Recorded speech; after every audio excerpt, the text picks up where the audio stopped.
পৃথিবীতে কিছু কাজ আছে যেগুলো না বলেও আবার করতে হয়। সেটার মধ্যে এক নাম্বার হচ্ছে বাংলাদেশের খেলা দেখা। বাংলাদেশে যারা স্কুল কলেজ পড়ুয়া ছাত্রছাত্রী অথবা ইউনিভার্সিটি পড়ুয়া ছাত্রছাত্রী যারা ক্রিকেট খেলা বুঝে তারা অবশ্যই বাংলাদেশের খেলা দেখবে, কারণ বাংলাদেশে ক্রিকেটই একমাত্র খেলা যেটা বাংলাদেশ বিশ্বকাপে অ্যাটেন্ড করতে পারে।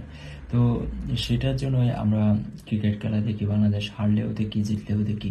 আবার অনেক সময় যে খুব অনেক অভিমান করি যে আর খেলা দেখবো না, কিন্তু ঠিক খেলা দেখার আগ মুহূর্তে সব কিছু পরিবর্তন হয়ে যায় আর আমরা না দেখে থাকতে পারি না।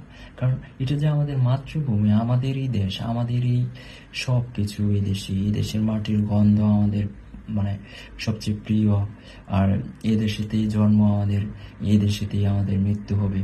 তো সেটা যখন আমরা অনুধাবন করতে পারি তখন আমরা খেলাটা না দেখে পারি না। আমরা সেই খেলাটা কারা দেখে? যারা সুশীল সমাজ আছে, যারা চায় যে বাংলাদেশ এক সময় বিশ্বকাপ জিতুক, বিশ্বকাপে অনেক ভালো কিছু করুক, হায়েস্ট রানের মধ্যে বাংলাদেশের কোনো প্লেয়ার থাকুক, হায়েস্ট বোলারের মধ্যে বাংলাদেশের কোনো বোলার থাকুক, আমরা সেটাই চাই।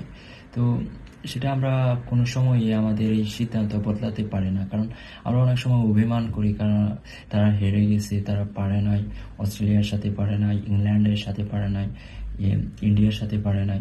তখন আমরা অভিমান করি যে এইভাবে না পারলেও না হইলেও হইতো। তখন আমরা সিদ্ধান্ত নিই যে আর খেলা দেখবো না, কিন্তু খেলা দেখার আগ মুহূর্তে আমাদের মাইন্ডসেট পুরো পরিবর্তন হয়ে যায়। আমরা মনে করি যে আজকে হয়তো বা জিতে যাবে, গতকালকে লিটন দাস রান পায় নাই, আজকে হয়তো বা পেয়ে যাবে। তো সেই হিসাবটাই আমরা করি। আর আমরা হচ্ছে সাউথ এশিয়ান কান্ট্রি, আমরা বেশি খাইলে আমাদের ভুঁড়ি বেড়ে যায়, তবু সেটা তো আমাদের ফিটনেস না। আমরা যেরকমই সেরকমই তো আমরা খেলবো, এর বেশি তো আর পারবো না। তো আমাদের রাগ অভিমান আছেই, থাকবেই, তবু আমরা খেলা দেখি শুধুমাত্র জয়ের আশায়। আর সেই জয়টা যখন আমাদের আসলেই পূরণ হয়ে যাবে তখন আমরা হব অনেক খুশি মানুষ।